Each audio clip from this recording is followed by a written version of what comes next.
কোরআন ও হাদিসে যে শাস্তির আল্লাহ তাআলা নির্ধারণ করেছেন, এই শাস্তি বাস্তবায়ন করার বা কার্যকর করার দায়িত্বটা কার? যেমন আপনি বলেছেন চুরি করলে তার চুরির বিধান বলেছেন। এই যে হাত কাটা হবে, এটা আসলে বাস্তবায়ন করার কার দায়িত্ব? ব্যক্তি পর্যায়ে নাকি রাষ্ট্রের? ইসলামী বিধান সম্পর্কে দেশের মানুষ আসলে কিছুই জানে না। শুধুমাত্র স্ত্রীকে তালাক দিতে হয় আর কোনো নারীকে বিয়ে করতে হয়। শরীয়তের এই দুইটা বিধান শুধু মুখস্থ। এই বিয়ে কিভাবে করতে হয় সেই মাসআলাও জানে না। তালাক দেওয়া যায় কিন্তু দেওয়ার ক্ষেত্র সেটাও জানে না। হুজুরদের ওয়াজে শুনছে মা যদি অসন্তুষ্ট হয় মার কথায় বউকে তালাক দেয়া যায়। এই মুখস্থ ডায়লগ শুনে শুনে বহুত পুরুষরা বউকে তালাক দিয়ে দিয়েছে। এবং সেই ক্ষেত্রে ইব্রাহিম আলাইহিসসালামের সন্তান ইসমাইল আলাইহিসসালামের সেই ঘটনাকে সামনে নিয়ে আসা হয়। কিন্তু আসলে এর অন্তর্নিহিত বিষয়, মায়ের কথায় ডিভোর্স দেয়া যাবে কিন্তু সেইটা কোন, সেটা তো শরীয়ত কেন্দ্রিক হতে হবে। কিন্তু এখন মার ভালো লাগে না, কারণ যেই মেয়ে বউ করে নিয়ে আসছে এই মেয়ের বাড়ি থেকে তেমন যৌতুক এমন কিছু মা পায়নি। এই দেশে হাজার হাজার লাখ লাখ মা আছে। আমার এই কথা শুনে হয়তো মায়েরা বলবে হুজুর কেন মায়েদের ব্যাপারে বলছে। এটা আমার তিক্ত অভিজ্ঞতা, আমি দেখে বলছি, আমি শুনে বলছি, অভিযোগ পেয়ে বলছি। হাজার হাজার অভিযোগ মানুষের কাছে আসছে, ফতোয়া বিভাগে আসছে। সেটা হলো শাশুড়ি তারাও একজন নারী, কিন্তু তারা এই কাজটা করছে যে ও মানে যৌতুক কিংবা টাকা পয়সা বিত্ত বৈভব যার কাছ থেকে পাচ্ছে তার প্রতি দৃষ্টি একরকম, যার প্রতি পাচ্ছে না তার প্রতি দৃষ্টি একরকম। এটা একটা জুলুম। এখন আপনার প্রশ্ন হলো শরীয়তের এই কানুনগুলো এগুলো বাস্তবায়নের ক্ষেত্রে এই বাস্তবায়নের পদ্ধতি কি বা কেমনি কি কে কারা পালন করবে? করবে, হ্যাঁ, কারা ব্যক্তি না করবে? রাষ্ট্র? এই শরীয়তের কানুন অথবা অপরাধ প্রতিরোধে যে কোনো আইন, সেই আইনটা কোনো ব্যক্তি বিশেষ কখনো কার্যকর করার অধিকার রাখে না। যেমন মনে করেন এক এলাকায় একজন চোর চুরি করলো। এখন ওই এলাকায় একজন পীর সাহেব খুব প্রভাবশালী, তার মুরিদ দিয়েই পুরো এলাকা ভরা, এবং ওই পীর সাহেব যা বলবেন এর বাহিরে ওখানে কেউ কোনো কথা বলবে না এবং সবাই সমস্বরে সম্মতি দিবেন। এতৎসত্ত্বেও একটি রাষ্ট্রের, বৃহত্তর রাষ্ট্রের খণ্ডিত কোনো অংশে ইসলামের বিধান এককভাবে কার্যকর করা এটা জুলুম, এটার কোনো বিধান নাই। তাহলে কে করবে?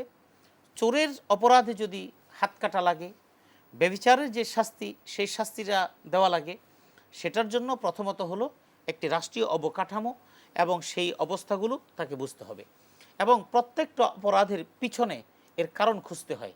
যেমন কোনো মানুষকে যদি হত্যা করা হয়, হত্যা করার এটা নিশ্চিত হওয়ার জন্য বেশ কিছু সিমটম তাকে খুঁজতে হবে। হত্যার মূল কারণটা কি? 2 নাম্বার, হত্যা করার উপকরণটা কি? 3 নাম্বার হলো এই হত্যা করার ক্ষেত্রে যেই অস্ত্রগুলো ব্যবহার করছে এটা কি হত্যার কাজেই ব্যবহার হয় কিনা। এই রকম অনেকগুলো শর্ত সাপেক্ষে তারপরে এটা নির্ণয় করা। চোর চুরি করেছে, তাকে চিন্তা করতে রাষ্ট্র ভাববে এবং রাষ্ট্র দেখবে এবং এটার আইন প্রয়োগকারী সংস্থা দেখবে এই চোর যে চুরি করলো এই চুরি করার কারণটা কি। একটা হলো অভাব আর একটা হলো স্বভাব। যদি অভাবের কারণে চুরি করে তাহলে তার অভাব পূরণের দায়িত্ব হলো রাষ্ট্রের, তাহলে রাষ্ট্র সেই অভাব পূরণ করে নেই। সুতরাং এই অভাব পূরণের দায়িত্বে যে রাষ্ট্রের কর্তা ব্যক্তিরা আছে এই জন্য দায়ী রাষ্ট্রের কর্তা ব্যক্তি, যেটা আমরা ওমর রাদিয়াল্লাহু তাআলা আনহু সহ বিভিন্ন খলিফাতুল মুসলিমিনদের জীবনে পাই, যে বাইতুল মাল থেকে রাতের গভীরেও তিনি আটার বস্তা কাঁধে করে নিয়ে তার প্রজার বাড়িতে দিয়ে আসছেন। কেন? এটা তার জিম্মাদারি, যে অভাবে আছে তাকে দিতে হবে।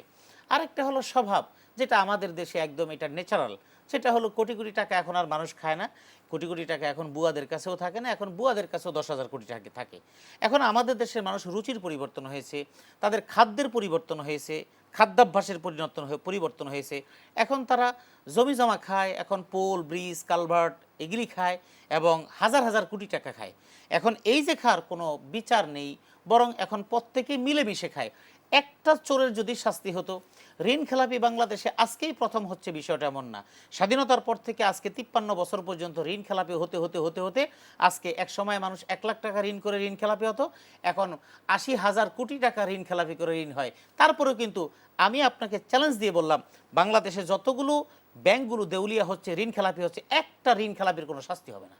এবং এই ঋণ খেলাপির যারা শাস্তি এবং যা তালগোল পাকাইতেছে ওই প্রত্যেকটা চোরের চোরের আখড়ার সদস্য, যে কারণে চোরকে চোরেরাই তাকে হেফাজত করে।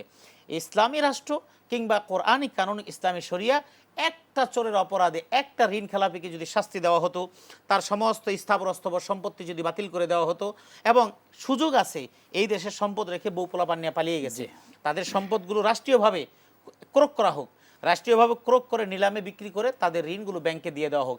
এমন করে বেশি না, একটা সরকারের সময়কার চোর এবং এই লুটেরা বাটপার এবং এই ডাকাতগুলোর সম্পদগুলো যদি একটা করা হয়, তাহলে অদূর ভবিষ্যতে কোনো রাজনৈতিক নেতা বলেন, স্বাভাবিক কোনো মানুষ বলেন, সে চুরি করে যতটুকু খাওয়া দরকার অতটুকু খাবে, তবে জমি জমা কিনে রেখে পালানোর চিন্তা করবে না।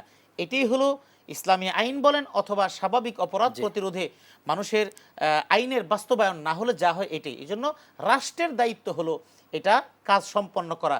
রাষ্ট্র যেখানে ব্যর্থ হবে সেই দেশে কোনোদিন শান্তি কোনোদিন আসবে না।